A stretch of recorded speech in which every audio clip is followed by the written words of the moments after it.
Broiler মুরগিও খেয়েছো, দেশি মুরগিও খেয়েছো।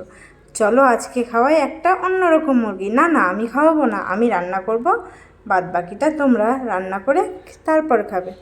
প্রথমে আলুটা হালকা কড়া করে ভেজে নিতে হবে। ও, কী মুরগি সেটাই তো বলা হয়নি। এটা না ব্রয়লার না দেশি, ওটার মিডিয়াম। এখানে এটা লোকাল ভাষায় ককরোল বলে, কাদের ওখানে কি বলে সেটা তো আমি জানি না। তবে এটা দেখতে অনেকটা দেশির মতো হলেও কিন্তু এটা কিন্তু দেশি মুরগি না, এটা দেশি আর ব্রয়লার মুরগির মিডিয়ামটা, ঠিক আছে। চলো, বলতে বলতে আমার আলুগুলো ভাজা হয়ে গেল, আর এর মধ্যে হালকা 1 চিমটি একটু হলুদ দিলাম, যাতে আলু ভাজার কালারটা মিষ্টি আসে।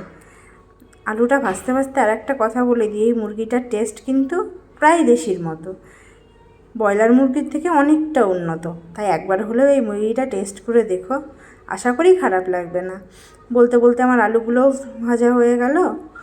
তো এবার আলু ভাজাগুলো উঠিয়ে নিব। আমরা কিন্তু বাঙালিরা চিকেনে আলু খেতে পছন্দ করি অনেক, তাই না বলো?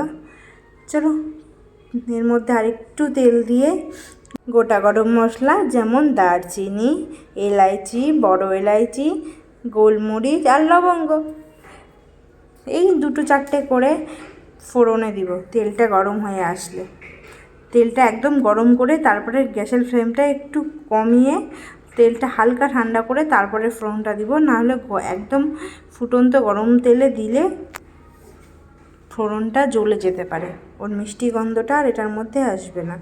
তাই জন্য তেলটা হালকা হলেও ঠান্ডা করে নিতে হবে। সাইডে আমি ভাত বসিয়েছিলাম, ওটাও একটু নাড়াচাড়া করে দিচ্ছি। চলো এবার ফোড়নটা দিয়ে দিই। এই দেখো, আর একটা তেজপাতা শুকনো লঙ্কাও দিয়েছিলাম, বলতে ভুলে গেছি। ফোড়নটা দিয়ে ফোড়নটা হয়ে আসলে কুচি করা পেঁয়াজগুলো হাতের মাধ্যমে একটু ভেঙে ভেঙে দিয়ে দিব।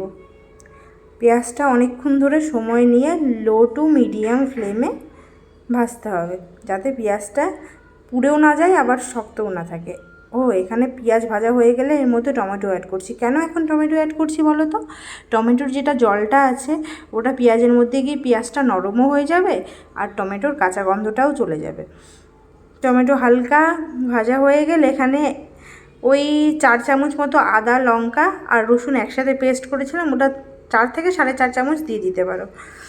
তারপরে এটাও মিশিয়ে নিয়ে, এটার যাতে কাঁচা গন্ধটা না থাকে সেটাও তো আমাদের খেয়াল করতে হবে, তাই জন্য একসাথে মিশিয়ে নিয়ে ওই গ্যাসের ফ্লেমটা কিন্তু লো টু মিডিয়াম আঁচেই আছে।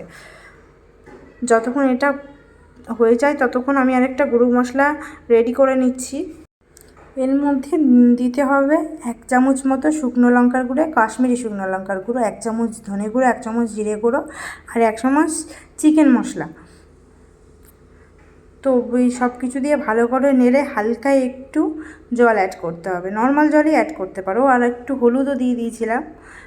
জল অ্যাড করে ভালো করে মশলাটাকে কষাতে হবে। ও, মশলাটাকে কিন্তু অবশ্যই ঢেকে কষাতে হবে, ঠিক আছে? ঢাকলে মশলাটার ভেতর থেকে তেলটা খুব সহজেই বেরিয়ে আসবে। যত ভালো তৈরি হবে চিকেনের, তার স্বাদটাও তো যত ভালো আসবে, তাই না বলো? চলো, তোমাদের সাথে গল্প করতে করতে রান্নাটা অনেকটাই এগিয়ে গেছিলো। বলে রাখি, চিকেনটাতে কিন্তু আমি আগে থেকে নুন হলুদ মাখিয়ে রেখেছি, আর হালকা একটু সামান্য তেল দিয়েছি। দিয়ে এই নুন হলুদ মাখানো চিকেনটা এটার মধ্যে দিয়ে দিলাম, দিয়ে তারপরে বেশ খানিকক্ষণ নাড়াচাড়া করতে হবে। আমি একটু ভিডিওটা ছোট করার জন্য ক্লিপগুলো ছোট ছোট নিয়েছি, তোমরা একটু অ্যাডজাস্ট করে বুঝে নিও। এই যে চিকেনে অনেকটাই কালার চেঞ্জ হয়ে এসছে, এই মুহূর্তে আলু দিয়ে দিলাম।